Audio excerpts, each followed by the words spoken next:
Bonjour et bienvenue à Hong Kong. Comme chaque année, Neomag se rend au salon Electronics Fair.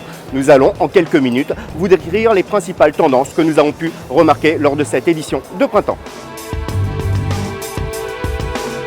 Le salon de Hong Kong, c'est environ 3400 exposants. Alors si à ses origines c'était véritablement un salon de sourcing, on voit de plus en plus de stands élaborés comme celui derrière moi, mais aussi des centaines de petits stands en enfilade où là, il faut avouer, il est très difficile de reconnaître ce qui est qualitatif et ce qui ne l'est pas. Et c'est pour ça que sur le salon, on va retrouver en tant qu'exposants des sociétés qui accompagnent les entreprises pour tester la qualité des produits, mais également la qualité des usines dans leur ensemble. La réalité virtuelle, on en parle beaucoup. Ici à Hong Kong, des casques, énormément de casques sur beaucoup de stands, comme vous allez pouvoir le voir dans les images.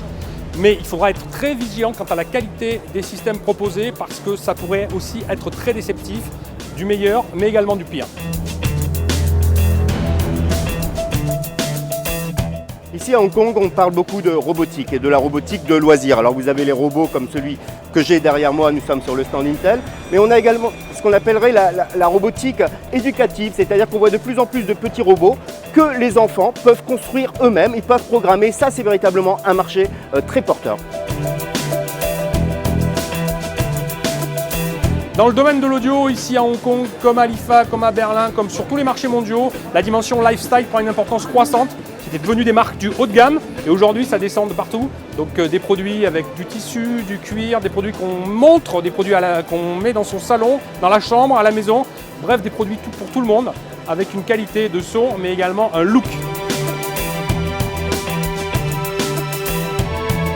Les enceintes Bluetooth Outdoor innovent également. À côté de moi, un modèle qui permet de diffuser de la musique avec un son très puissant, mais également de pouvoir redémarrer sa voiture en cas de problème. Effectivement, c'est un super powerbank et en plus, il est équipé d'une lampe LED ultra pulsante qui servira d'alerte ou qui peut également vous servir pour vous balader en toute sérénité dans les bois la nuit avec la musique à fond. Voilà.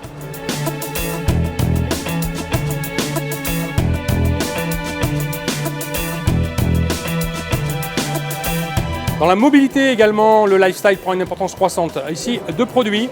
Un chargeur mural qui a été traité avec une esthétique façon galet, coloris gris, double USB, donc quelque chose de sympa qui s'installe dans les intérieurs avec un esprit déco.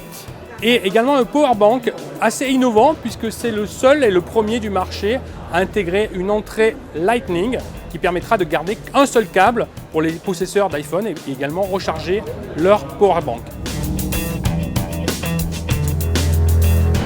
Alors si ce salon est parfait pour découvrir ou confirmer les tendances qui montent, c'est aussi une façon de découvrir les tendances qui baissent. Je suis ici devant ce qu'on appelle un scooter, vendu une centaine de dollars, en tout cas à celui qui veut les importer. Et là on est clairement sur un marché en baisse, beaucoup moins d'offres. Il faut dire que les problèmes de batterie et de fiabilité de ceux qui ont été vendus récemment en Europe, ils sont pour quelque chose. Là nous sommes clairement sur un produit qui décline.